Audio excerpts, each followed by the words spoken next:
Hi, I'm Alexa Ray Corriea, and this is the Game Maker's Notebook podcast. Today, I had the privilege of speaking with Evan Narcisse. He's a writer and consultant across the industry.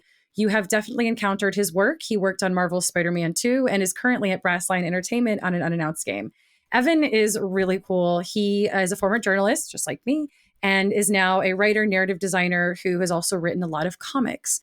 We had a chat about what it's like to be a consultant, how consultancy parlays into other game development skills, how to tell a good comic book adaptation in a game, and then also just talked about the state of the industry and what we can and should do better. Please enjoy.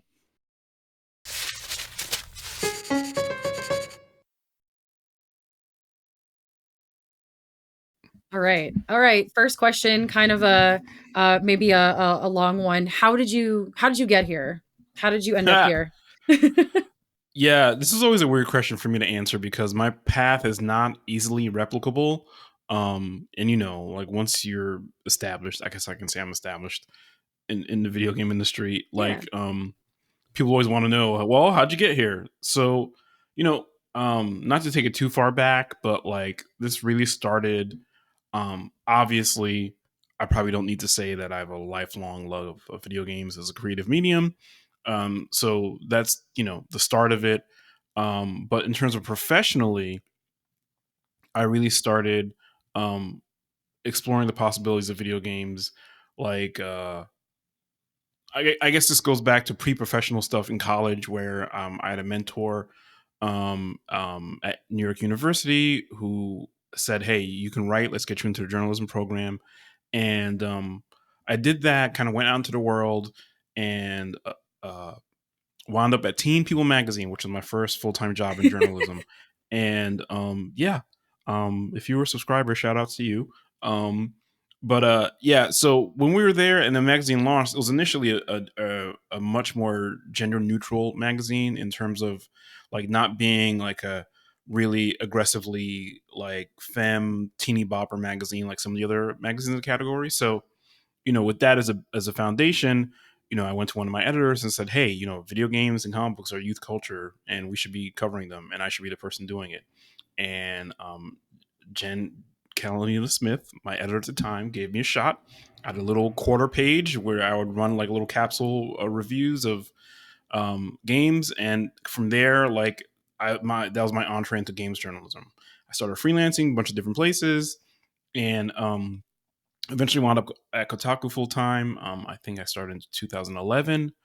And that's where I kind of like started drinking from the fire hose of what it meant to cover video games. And thinking about the industry as a creative medium.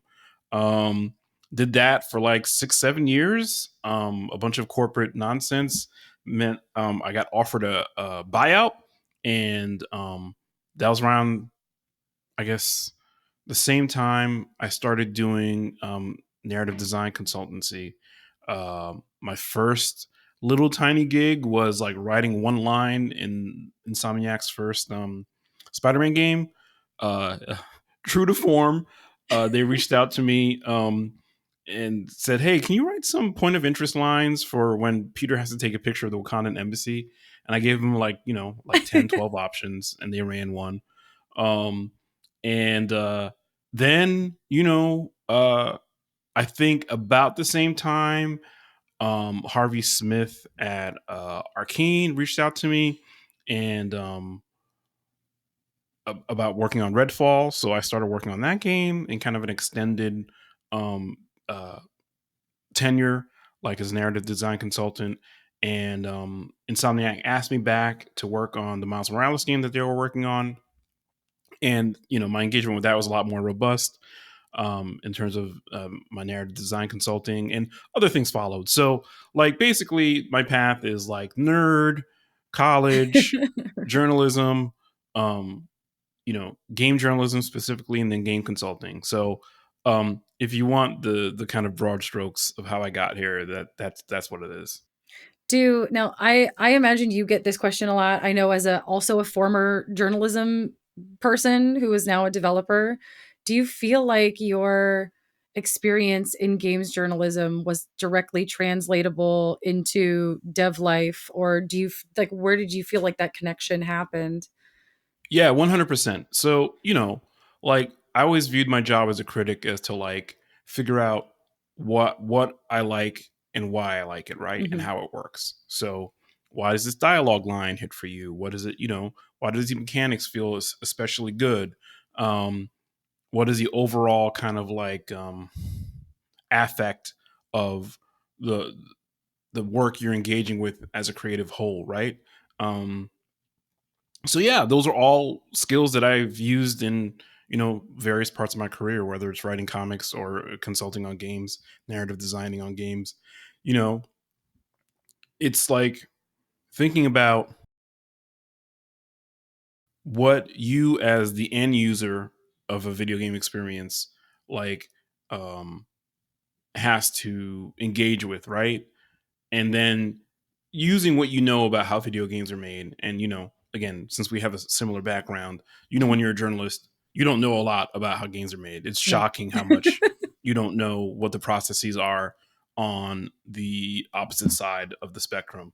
But once you cross the veil into this weird wacky industry, you realize, oh wait, this is messy as hell. Like Yeah. but it's a beautiful mess, and so many like different disciplines come together to make a video game that uh it's really important to think about that cross disciplinary collaboration, right? Like I talked about in my GDC talk, is probably the thing that's most important to know when you're coming into game design as a professional. So yeah, the stuff I didn't know, I've had to learn, right?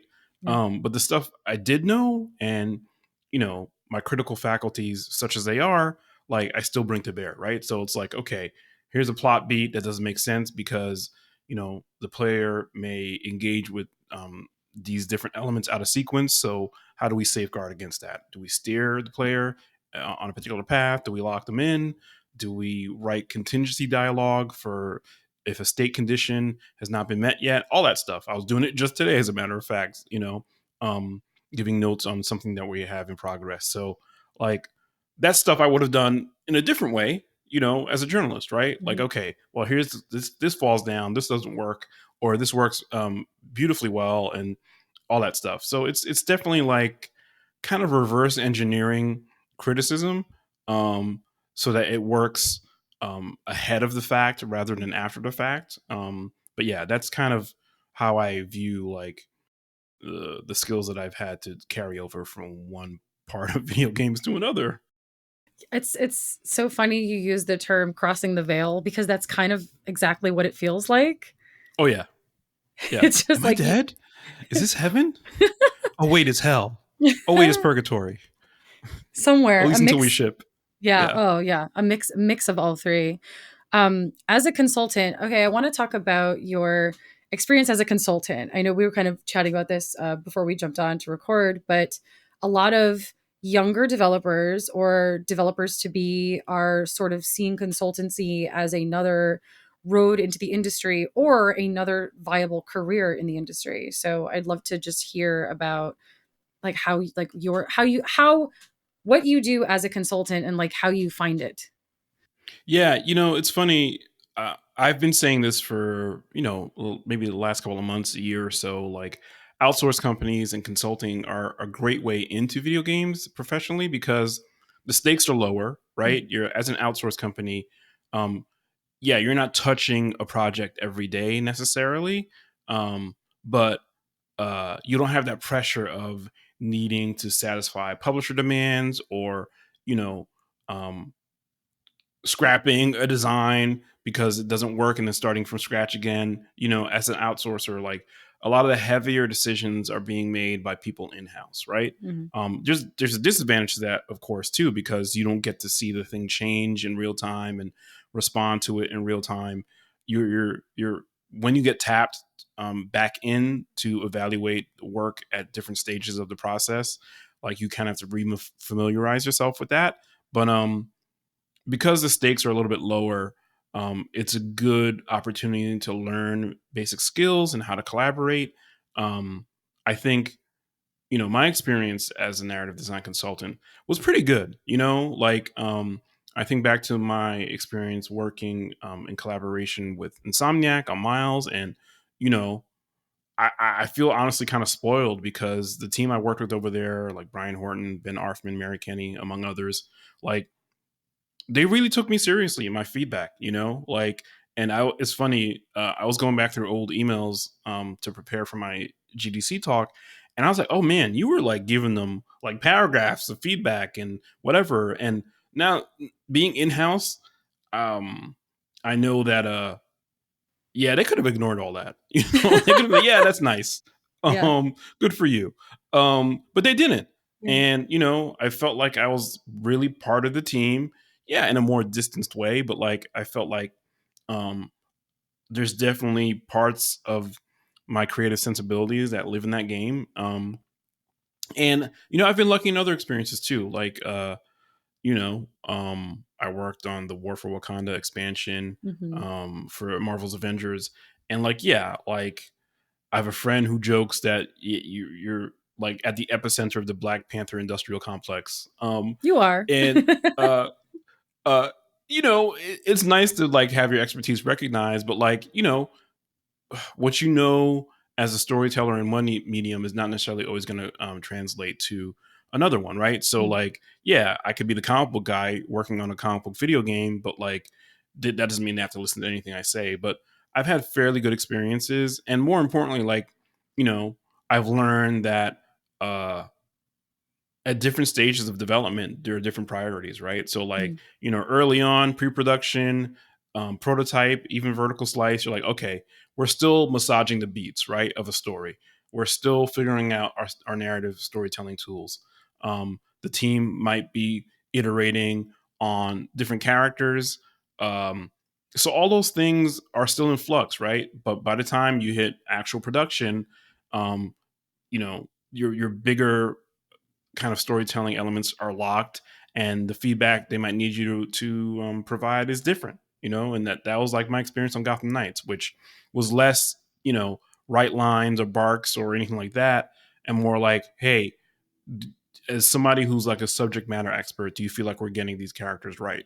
Mm. And the cool thing about that project was um I got to write the prequel comic for the game, which was not, that was totally an unintended consequence. I figured, okay, I'll consult on the game, and that'll be that. And they were spinning up the series, and they threw my name in the ring, in the hat in the ring, whatever. I'm torturing the metaphors. I'm a writer, everybody.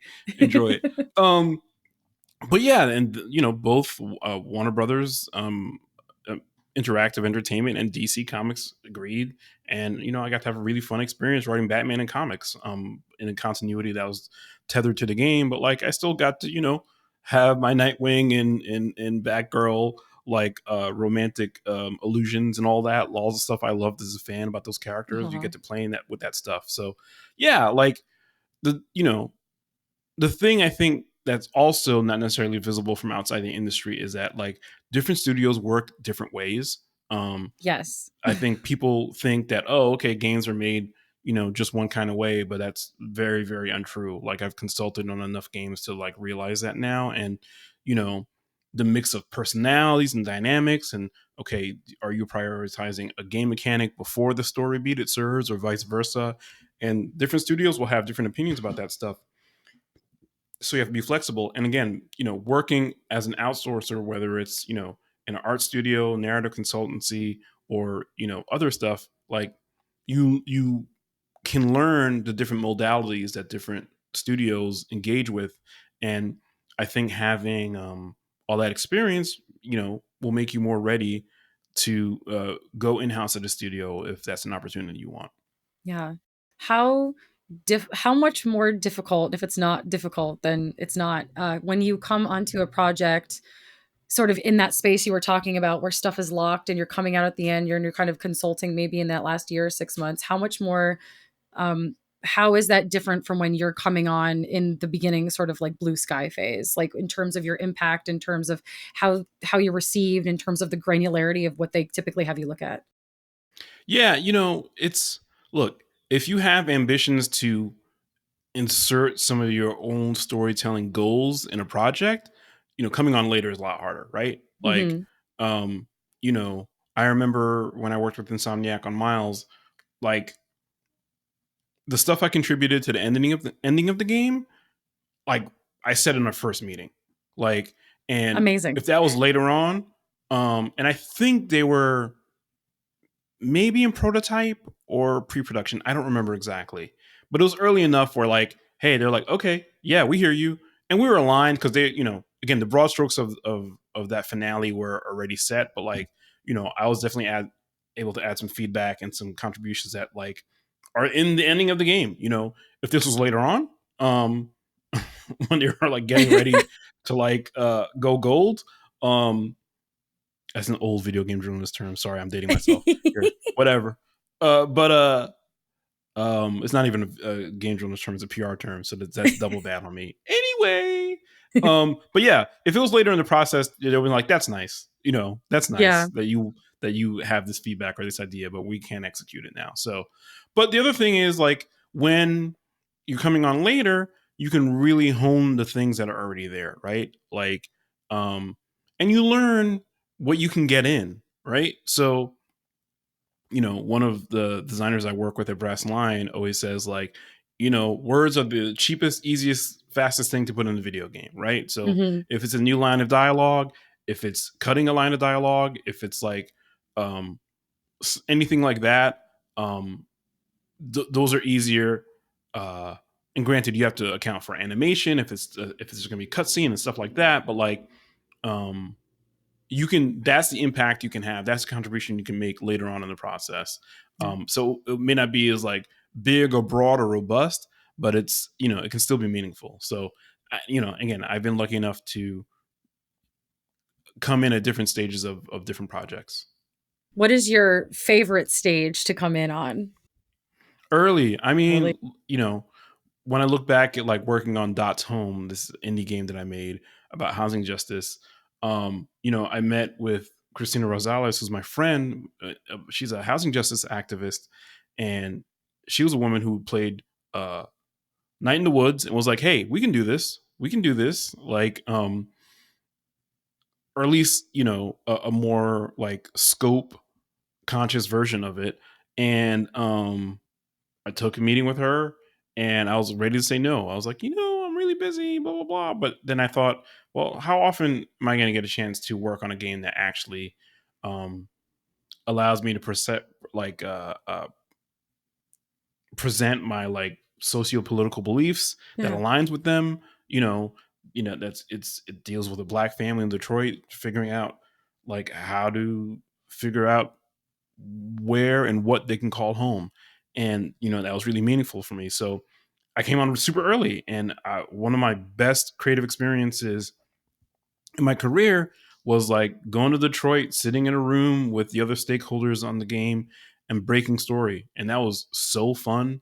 And, it was also especially meaningful because it was a team that was all people of color. It was mostly women. And that's an anomaly in this industry, like, uh, and what we got into the game was a very pure, unmediated, like take on how we want to present these issues, right? There was no big corporate like publisher who had Mm. notes. There was our funders pretty much stayed out of our hair in terms of the creative processes. And like we went on to win awards and be spotlighted on the Apple App Store and stuff like that. And I think it's because there was a real clarity of vision and purity of purpose that we all kind of align behind. And you get to achieve that clarity and that purity. And purity is a loaded word, but like I feel like we really got to do what we wanted to do is what I'm Yeah. trying to say. But like when you align early on behind those things, that's the best phase. There are like very few arguments about like, well, no, I think this plot turn should be executed this way or this, like no. We're like, okay, we all agree on this, and we're able to like just fill it with all the intentionality that we wanted to without somebody saying no, that's wrong. So Yeah. early is best, but it's also the flip side of it is like being early on a project, especially in like a creative lead position, is massively daunting. Mm. Like, you've got to figure out all the groundwork for your storytelling tools, how they're gonna interweave with the mechanics and the button presses and the play experience, and you've got to talk to other disciplines about that. Like, you know, I always tell people like that games are huge in terms of the creative complexity that you need to bring to bear to make them Hmm. playable in the first place, and then good and greater to other things, right? Like, but like when you're writing something for other media, you're like, okay, spell check, plot logic, uh, we're good, right? Versus, you know, does this meaning in games? Does this meaningfully direct the audience to um, engage with it in a certain way, right? Like that's a complete variable. Like, Yeah. yeah, interactivity is what makes separates games from other storytelling media, but like is also the thing that makes games so freaking hard to make, right? It's like, okay, yeah. One story I like to tell is I used to work at a website called Crispy Gamer, and the CEO, I remember this was when the first Rocksteady Batman game came out, so it was Arkham Asylum, and he's just skipping all the cutscenes and all the dialogue, and just Oh, I'm like, pain. dude, this is where the juice is. He's like, nope, I just want to beat people up. I'm like, you're Oh, only getting like a minuscule amount of the bad experience, the optimal bad experience. Bat, not bad. that. But yeah, but he didn't care. He didn't care. I was like, okay, that's again. I've carried that my entire career because I'm like, wow. Imagine being the person who wrote those lines, and now I am. And people might be skipping the lines that I'm writing in various games. So you have to think about how else can you tell the story, right? Yeah. We always make fun of environmental storytelling and stuff like that, but like those are all tools for a narrative designer, right? Like Hmm. the art aesthetic and design aesthetics of the space, right? Like, you know, um the music. Like if you're lucky and on a good team, and I'm on a great team at Brass Line, you get to touch all of that as a narrative Yeah. designer. So um it's a lot of responsibility and a lot of weight to really shepherd a vision through, again, all these different stages of development. Like the project I'm on now, like we always have these conversations. Is this still in play? Is this still are we going back to this? Like, is it still a thing? And the conversations where you have to make those calls can be tricky Yeah. or fraught, but like they're always rewarding because it really opens up the different possibility pathways when you're making a project, at least at the early stages. Yeah.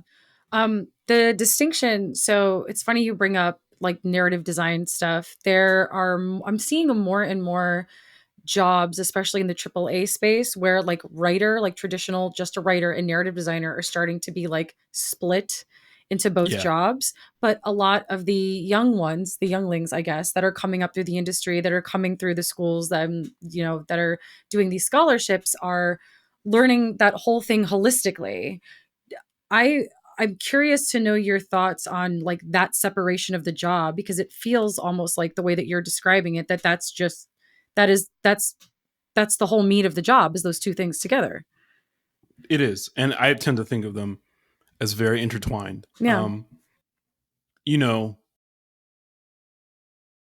good writing can fall flat inside of bad narrative design, right? Hmm. Like, you know, if the mechanics don't um achieve like a meaningful symbiosis with the story um and the writing, then you could have the most like clever narrative design, mechanical design in your game, but like if it feels like the two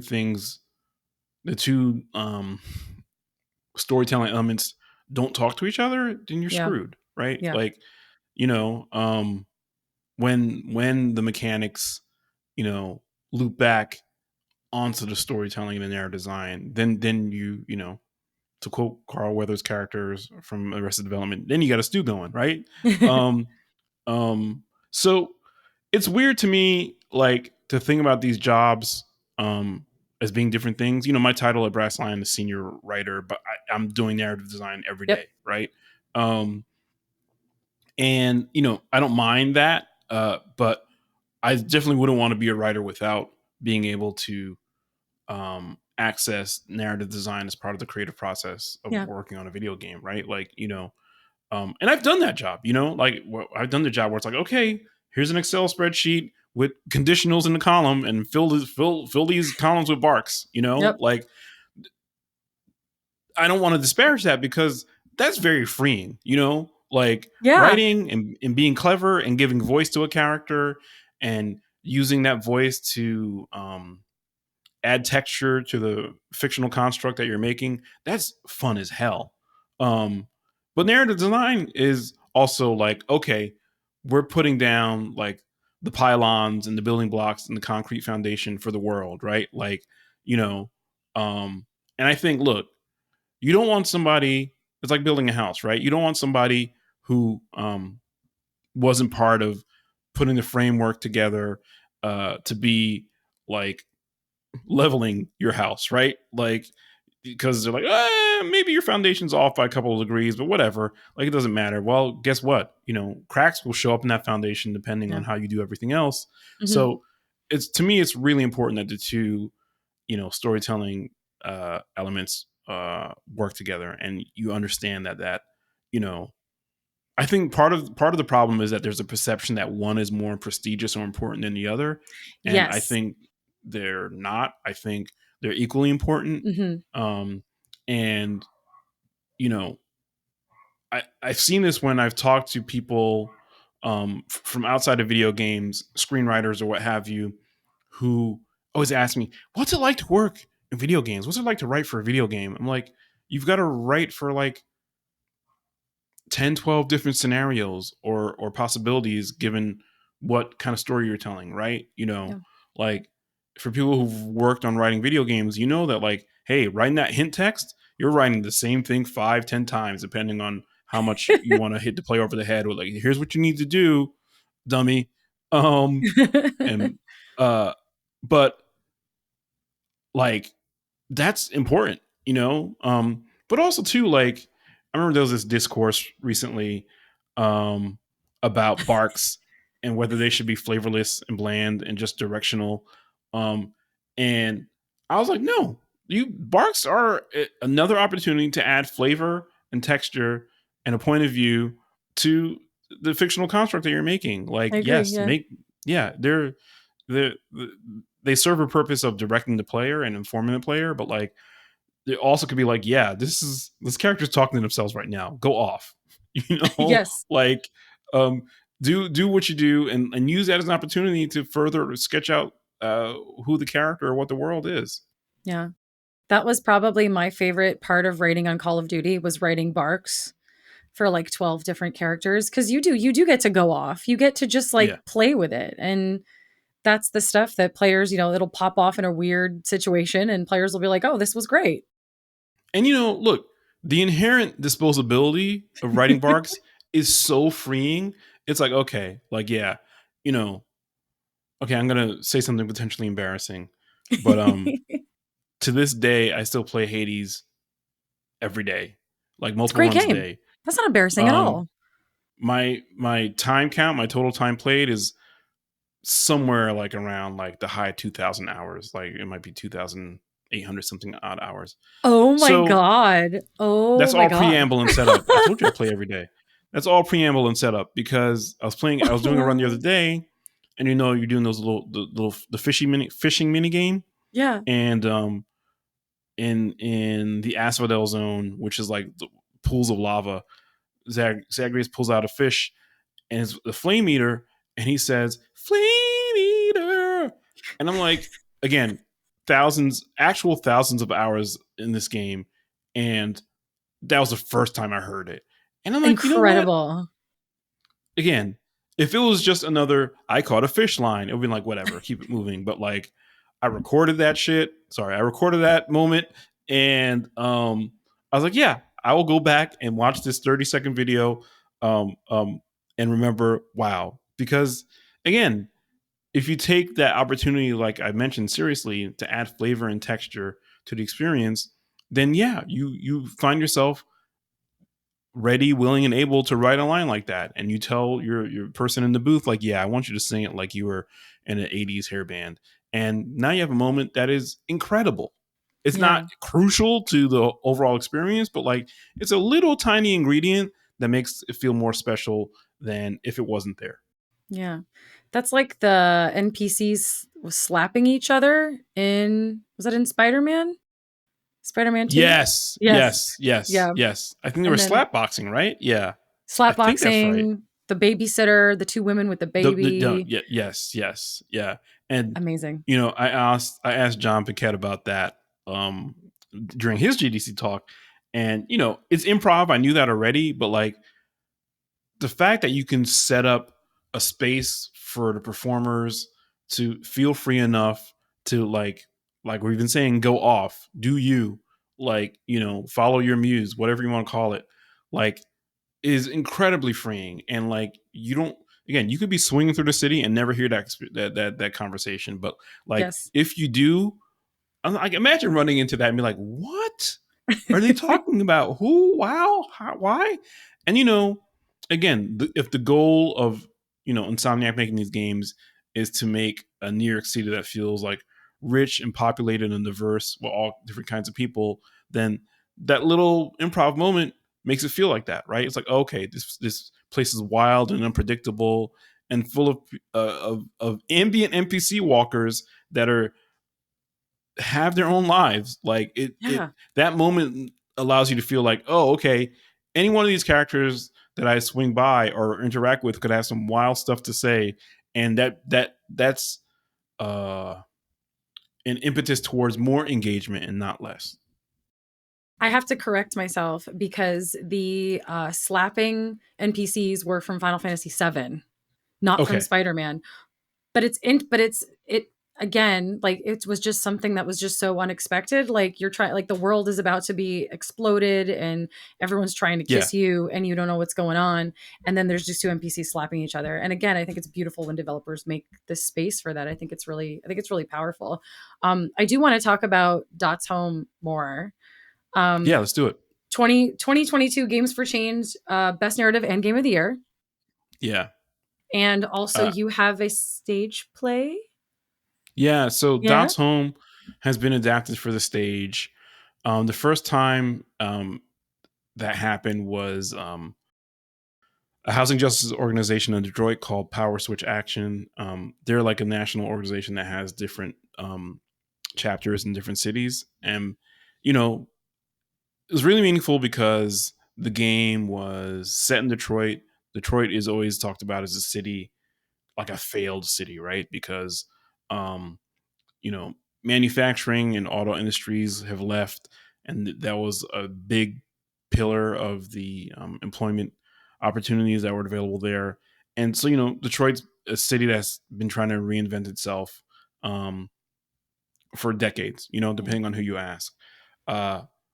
So again, starting with the baseline fact that this organization knew about a game and thought it was impactful enough to want to adapt was great. My friend Christina, who was instrumental in the game happening in the first place, I guess we could call her a producer, but like she does so much more than that.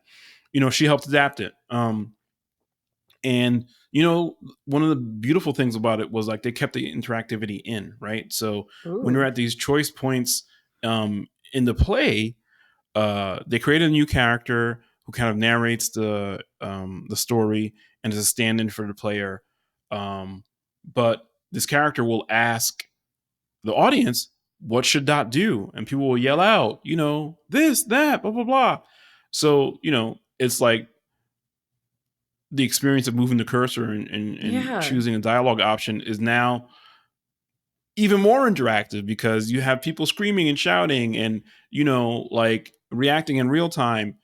So they understood that like the branching choices that we kind of designed in that story were the point, right? And metaphorically, Dot's Home is very much a game about like, as Katrina likes to say, the the player realizing that the choices are rigged, right? Like Yeah. that the various conditions that you have to meet to own a home in the United States are all loaded with like sociocultural and political Yeah. baggage that you may not even be able to reckon with, right? As an individual, one of the things we did with the game was, and this is a super important storytelling decision, was have it be multi generational. So Dot gets a magic key which lets her open doors and go back in time to her various family members, you know, their decision points when they were deciding, do we buy this house? Do we leave, move somewhere else? So she goes and encounters her grandparents as young people in the 1950s, as part of the Great Migration, where tons of people moved from the South to the North in search of better opportunities. So she sees them talking to a shady real estate agent who tells them they can buy this home and own it, but they won't really own it. They'll be subject to a scheme called deed in lieu, where you put a down payment down, you sign the paperwork, but if you miss a single mortgage payment, that property reverts to the bank and you lose all your equity and everything. So, and this is a real thing that happened in places like Detroit. And Dot gets to meet her grandparents at that moment. It's like, oh, do we look for a different house, or do we just take the risk with this one? Um, and she gets to tell her grandparents, like, hey, I think you should do X, Y, or Z. And so putting that choice in the hands of an audience, at least in the Detroit performance of Dot's Home Live, an audience that lives there in that city, that whose personal histories may be very similar to what Dot is experiencing. Like, all that is incredibly meaningful. And I always say to Christina and the other people who worked on this game, was like, our little game, you know, like, is keeps on growing and evolving in ways that we couldn't have predicted. Like, I thought we were going to put that game out, and okay, it might wind up in the classrooms. It might, be a topic of conversation for housing justice advocates because it's in the epicenter of their wheelhouse. But to win awards, to get adapted to the stage like twice now, like, I never thought that would happen. But that's what made the experience so meaningful. Yeah. Like, just at the start of, like, okay, hey, we're getting to center black characters and a story that people probably deal with in some form or fashion every day, right? Like, if you own a home, if you rent, like, what it's like to, okay, I got to move because the rent is going up. Mm. Or, I finally saved up this money. Like, what do I need to do to finally put some roots down somewhere? It's a very universal kind of experience. And I love the fact that we took it to video games and now it's growing outside of video games. Um, and, the message, I think, gets amplified by virtue of being adapted into another medium. Yeah. That's super cool. Like, congratulations. When you approached making Dots Home, obviously story from scratch, ideating from the beginning, you had a message, you had a theme that you wanted to convey. When you have that core ethos, how do you begin to start putting down the groundwork for what would eventually become its story? Like, you have your message, where do you in the process, how do you do that? Yeah, I remember it vividly because Christina, again, is a housing justice activist. So she was coming at it like, here are the beats we want to hit Mm. historically, right? Redlining, the phenomenon of urban renewal, where, we're going to tear down these slums, quote unquote, to build shiny new houses for people who are more desirable for us, socioculturally. Well, those slums are still homes and people still live in them, and they Yeah. may own those homes. And you saw this with slum clearance in the 1940s and 50s, and throughout. So Christina came, and her, other advocate colleagues came with that knowledge, right? Here's the policies. Here are the histories, um, and I remember really clearly, like, hitting on the idea that we're going to tell this story through one family who's lived through all these different historical moments, right? So, uh, redlining got its start in the early 20th century, so we can put our grandparents there. Urban renewal was, like, still ongoing under different names, but, like, 60s, 70s, and 80s. So we can put her aunt there. Like, now people buying houses to flip and seeing them as investments rather than homes where people can raise their families. That's something that's more modern. So we put it in close proximity to the present. And, we end the game in the future where Dots, made her decisions, her sets of decisions. And, the branching will direct players to one of three different endings. And um, you see Dot like, hey, she's in a high rise apartment, but the choices she made have left her bereft of community and even her family. So, yeah, she may be in a fancy place, but she's lonely and alone. Mm. So, like, the decision to like tell the story through one family across generations and not is not just plot or story, it's actually mechanical, right? So like Mhm. if one of our mechanical aims was, yeah, let's talk about history, um we did it through one family, right? We could have did it through multiple families or some other devices, but like um this one felt like we were able to keep it tight and resonant and emotional. Yeah, so like breaking that story was a really fun experience. It was also hard because um you kind of stare the all the different paradigms of what it means to live in America throughout the 20th century and today, like right in the face, right? Like, Yeah. and that's something I've tended to do throughout my life because my curiosities point me in that direction. But yeah, it's a wild thing to do in the service of making a game, right? Because video games are already complicated. But the thing I always say when I talk about Dots Home is like video games are built on systems. Yeah. And what we're talking about is the system that proliferates throughout society, American society at least, and affects everybody. You know, like, working on that game, I learned that credit ratings weren't a thing really until like the 60s and 70s. Yeah. And they became a thing to privilege certain people with certain socioeconomic statuses, um, and fast track them to owning homes, right?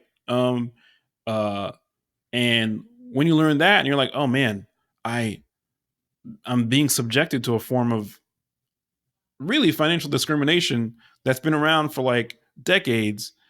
It makes you think differently about all the other things that you kind of take for granted about like Yeah. how you have to live your life nowadays. Anyway, maybe I'm getting on my soapbox. I'm going to step off Get now so no, you can you ask can another stay on it. question. No, you can stay on that soapbox for as long as you want. I'm actually going to ask you to get back on it.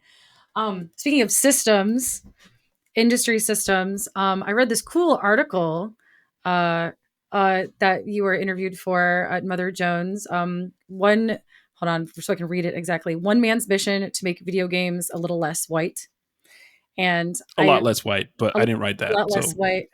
No, I feel you, and I was really I really appreciate and was inspired by, and then there are a lot of people in this industry that like we've been like the GDC State of the Industry survey that came out this year was really disappointing because as you get higher up in leadership, I think the numbers were like there are less women, less people of color. Like we tend to, I think the average is like 5 to 7 years for some of us. We tend to leave. It's hard. So I just wanted to talk a little bit about your interview and sort of your thoughts on the state of the industry as we sort of look towards a future where these layoffs are still happening. They're not slowing down anytime soon. More small studios are popping up. More people are seeking to try and start their own thing. Like, just how do you see it? um I mean, I'm going to be real with you, Alexa. Do It's it. really scary. Yeah. Like it's really scary. I've been lucky enough to work creatively in different mediums. And, I wrote on an animated TV show a couple of years ago and, have played around in that space, pitched stuff and taken meetings with agents. And, friends of mine are like, oh, you should just move to LA. Like, you'll find work, you'll be good. And I'm like, I have friends of Mm, mine who are screenwriters, like working on TV and movies and whatnot. And like, they work so hard to get things set up, only to have them come crashing down. Oh, the network's not moving forward, blah, blah, blah. I'm like, that life is not for me. The yeah. itinerant band of creators who like shuffle from one, you know, TV show writing gig to another. Like, I couldn't live like that. Like, psychologically, it's not. Um, comforting to me or Yeah. not something I can engage with. So I was like, you know what? I'll plant my flag in video games, like just by sheer the sheer presence of me being a black man in this medium ticks the numbers up a little bit or a lot. And you know, games are this blockbuster industry. You know, all the cliched, mainstream media articles about that have the quotes about they out earn movies, stuff like that. So I was like, yeah, I'll be good. You know, and then you know the hell started. Yeah. And this panel I did a couple of weeks ago um, here in Austin, like a bunch of the panelists were talking, and some of them have been longer tenured in the industry than me. And this one person said, "Yeah, it hasn't been this bad since the Oh. Atari crash in the '80s." And yeah, you get like somebody stepping on your grave reactions when you hear something like that. Um, it's it's really frustrating because I feel like something that games have in common with TV and film and other entertainment industries is like just as the doors of opportunity or windows of opportunity, more metaphor mangling, but just as those spaces are trying to open up to allow more people from diverse backgrounds um, into these creative roles, it looks like these industries are like imploding and cratering, Mhm. right? There was Harper's bizarre article about the life and death of Hollywood, and there was this quote from it that was like, "Yeah, black people are finally making it into writers' rooms just in time for there to be no writers' rooms," And Um, I'm not gonna lie, it feels a little similar in video games right now. Where like, okay, um, me personally and other people I know who are kind of making their way into the industry who come from, racial, ethnic, or, gender diverse backgrounds, are like, oh man, wait, what? Like, I'm sure you have plenty of friends who again, like, um, aren't just white men who've lost yeah. jobs in the last couple of months, and it's like, okay, will I get the same kind of affinity cheat code Yeah. um, that a white person looking for a job might get?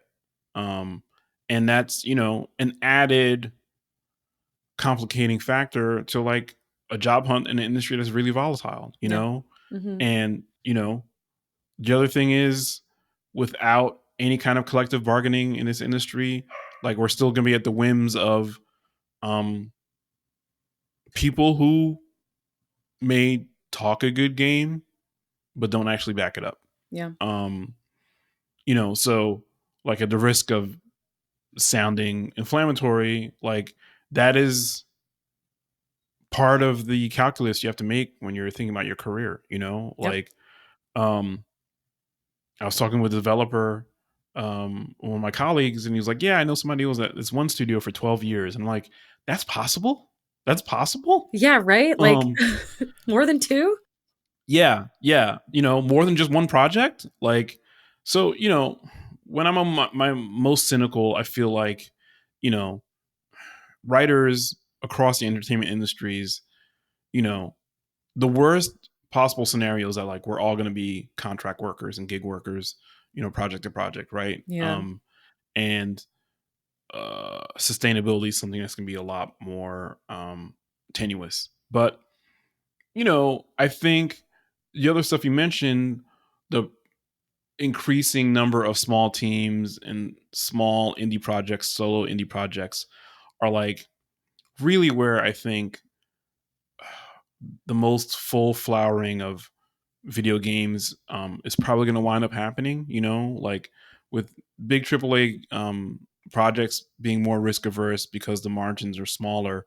Like you're just going to be able to see, I think, people on smaller teams take bigger swings. I Yeah. think about specifically Xavier Nelson, from Strange Scaffold. The best. Like that guy's put out, I don't know, 5-6 games in the last couple of years, and they're Hmm. all wildly different from each other.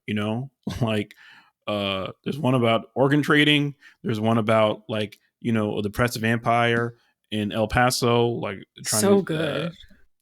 like Yeah. and there's one a kidnapping simulator. I haven't played his newest one yet, but like yeah, and he's able to do that because it's him and his like cohort of co-creators, and um yeah, the market realities of the business are terrible, but he's able to keep the vibe of Strange Scaffold going strongly enough to keep generating new projects. And he's got a good partnership now with a new publishing partner, so hopefully he'll have some economic stability to help him you know push out his creations into the world. But that's something that is going to be increasingly rare, like Yeah. uh and I think you know like I said before, just as games are really starting to explore their storytelling potential and cultural impact in new and interesting ways, we see like the business realities of the medium of the industry. Um, it's a weird time, and you know it's Yeah. just the one thing that gives me hope is like a lot of the forecasting before has been wrong. Oh, Web Hmm. 3 is going to be so huge in games. This is going to be like I'm old enough to be like, what wave of VR are we on now? Like a fourth, fifth? Yeah. Like I remember when Lawnmower Man came out in the movies, and I was like, oh, that's the future. And guess what? We're living in the future, and that stuff is still not happening. Yeah. Um, um, unless you're a weirdo who pays a lot of money for headsets that won't ever get traction. But we maybe need to cut that out. Let's continue. No, that is okay. That's definitely not the weirdest thing we've said on this podcast. So in your from your vantage point, what do you think we can start doing? Like, maybe not as an industry, but what is something someone listening to this thinking, hey, I want to do something, I want to help change, like move the needle. Like what do you think is a good start? Yeah. So the thing for me is holistically, um, as an industry, one of the things I always think and talk about is um, the pipelines into this medium need to Yeah. be reevaluated and made more welcoming and broad. You know, like do you need to go to a 4-year degree granting program to learn how to make video games? I would argue that you don't. You Yeah. know, like you know, video games, like lots of other creative media, are a symbiosis of like craft and skill Yes. and inspiration, right? So like you can very much look at working in the different disciplines that it takes to make a video game as being tradesmen, right? Like, hey, you can take a specialized program or you can just get some mentorship. If you spend enough time in Maya, with enough dedication Yeah. and guidance, like you'll probably come out some skills that you can use, and you don't have to pay tens of thousands of dollars um to go to a school Exactly. to learn that, Yeah. like um the big game engines have free or low cost tiers. Twine is still free last time I checked. Um, and you can learn those things, learn how to tell stories and do things in games. So on the flip side of that, if you're a recruiter, maybe the people that you're trying to help find jobs don't need to have like prior robust experience, Yeah. like if they can show you the skill. Maybe they don't need to have graduated from like, an expensive school somewhere. Um, I just think that's a key part of changing the landscape of this industry. And, then when you're in, it's like retention, Yeah. like I've had a bunch of people um, tell me, yeah, I hit the ceiling, and I wasn't going to go anywhere. So I left, I went to financial service, design, Yeah. like designing apps for a bank or something, like because that's steady, well paying work. And thinking about what it means to retain somebody from a marginalized background, like start there. A lot of places are not even doing that. Yeah. Um, um, is your company culture welcoming? Is there a mentor? Who are you asking to mentor and why? And do you know what it means to mentor across socioeconomic difference? Like one of the things I've been really heavy talking about lately is like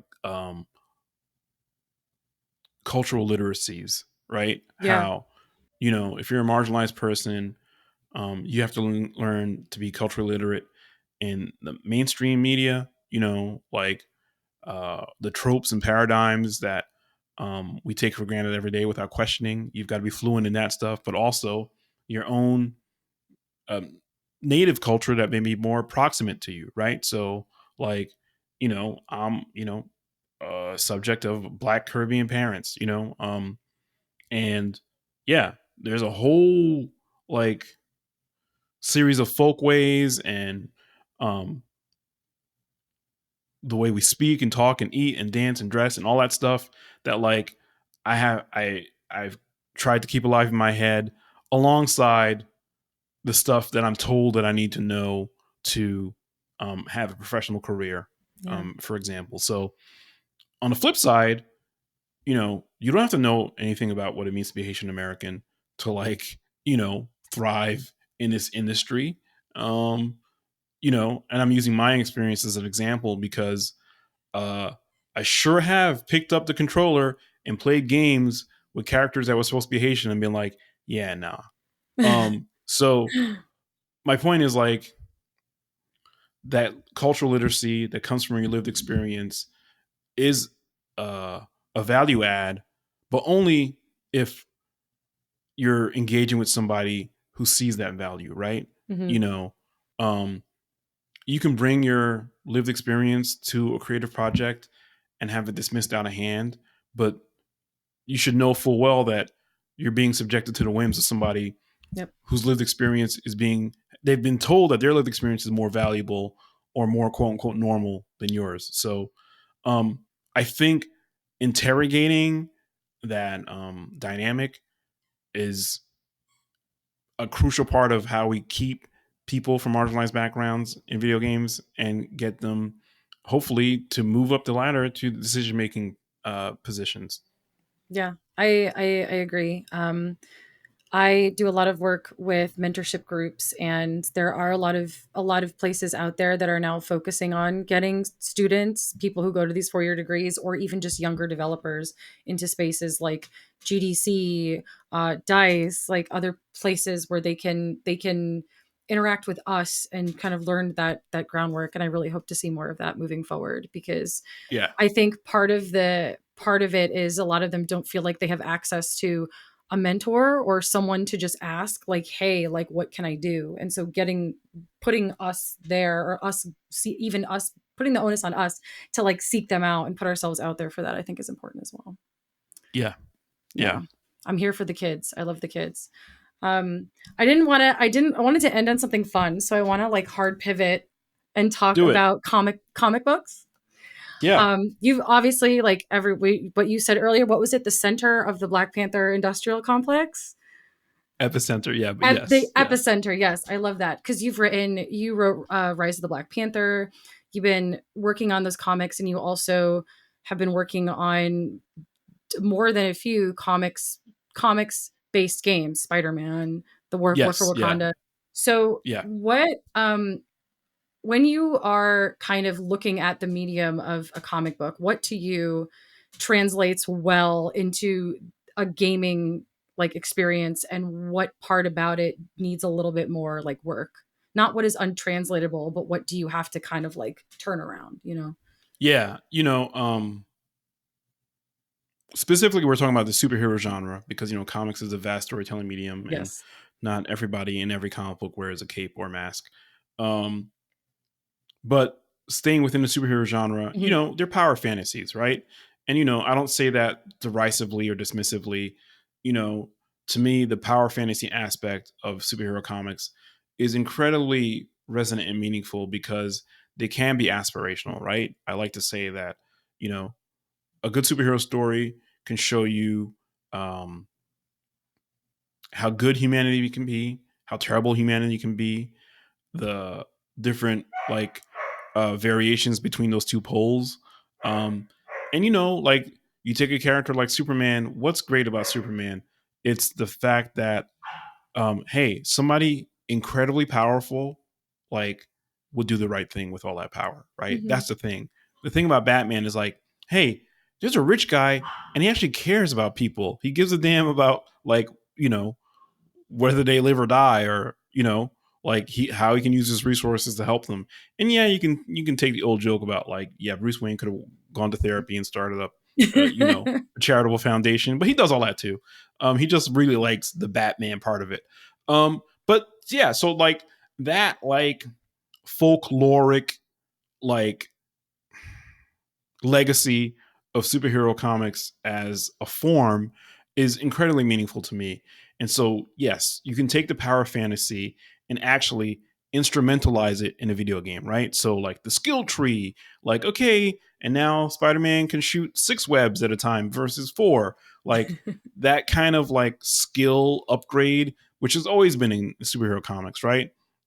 Characters like Iron Man, Batman, Black Panther, they work on their technology and their tools, and now they have something they can bring back to the rematch with the villain who whooped them in the last issue. That's game design and game storytelling has a lot in common with that. Mm.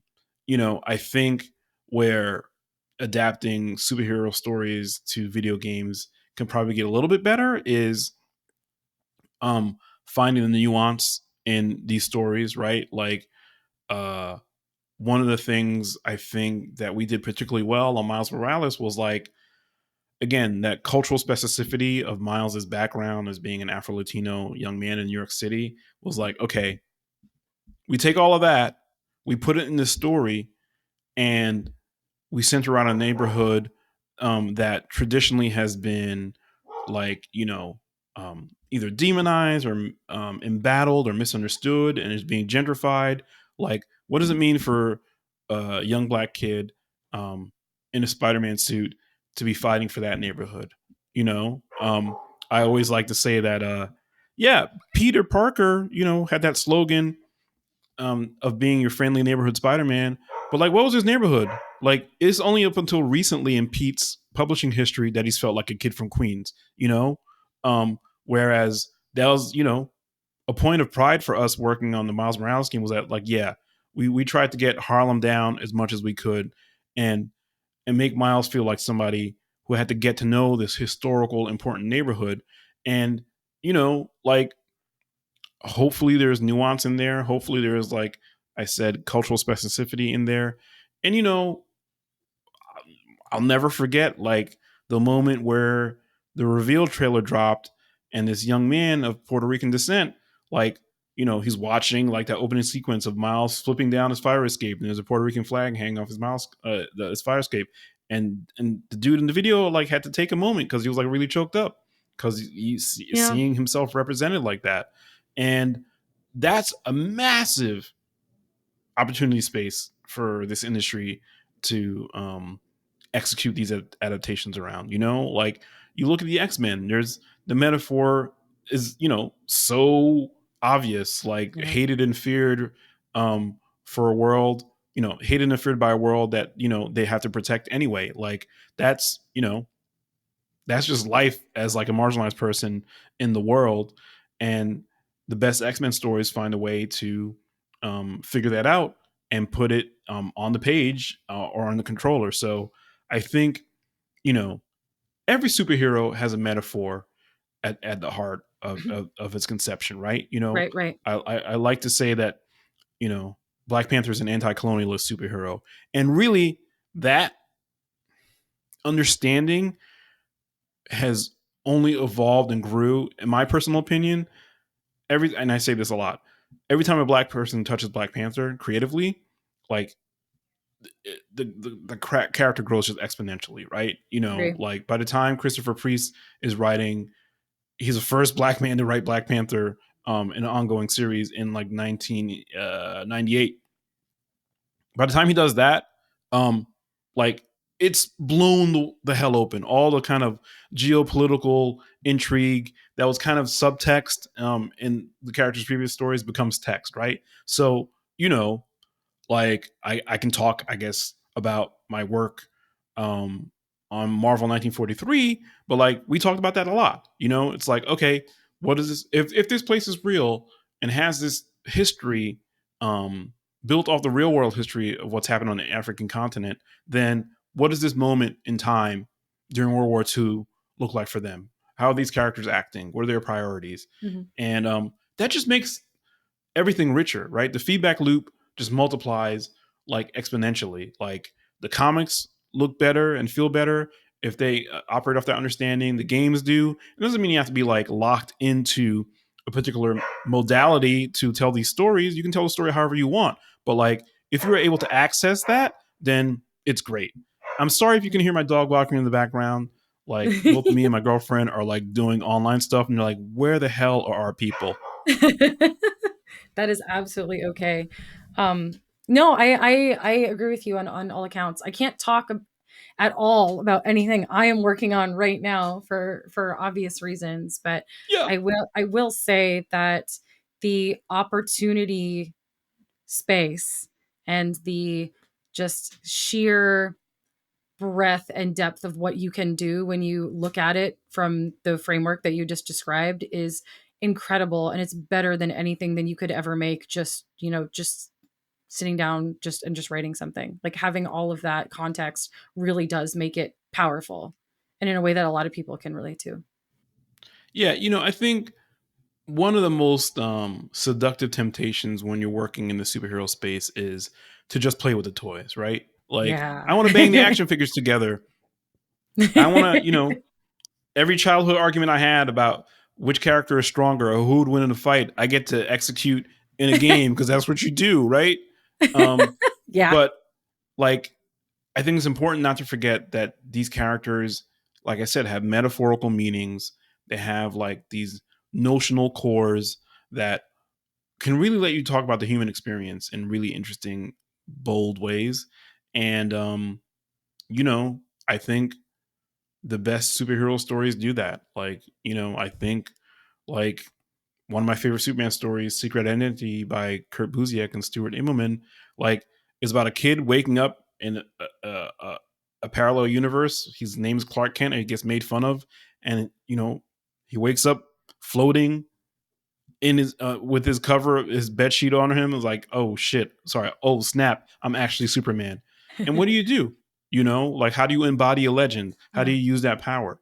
Um, and I think anytime you get to participate with something with that much like again metaphorical power, like it's a big responsibility, yeah, but it also can be really fun, Yeah. like hey, like you, the superhero who goes on a first date um and has to deal Yeah. with all his Yeah. anxieties and maybe keep a secret about his true identity. Like that's just a big metaphor for like like, oh okay, so my DM me on my dating app, and how do I what part of myself do I show? Like so I think these experiences can really let you tell stories that uh, are big juicy metaphors that lots of people can partake in. Yeah. I agree. Thank you so much for your time today. I am absorbing your wisdom and I appreciate you. And I am glad we're here together in this crazy industry. Yeah, for as long as it lasts, right? For as long as it lasts. Thank you May so we all much. get to ship our games in ways that are satisfying and fulfilling. Yes, Well, please. yeah, yeah, Yeah. yeah. Well, thank you.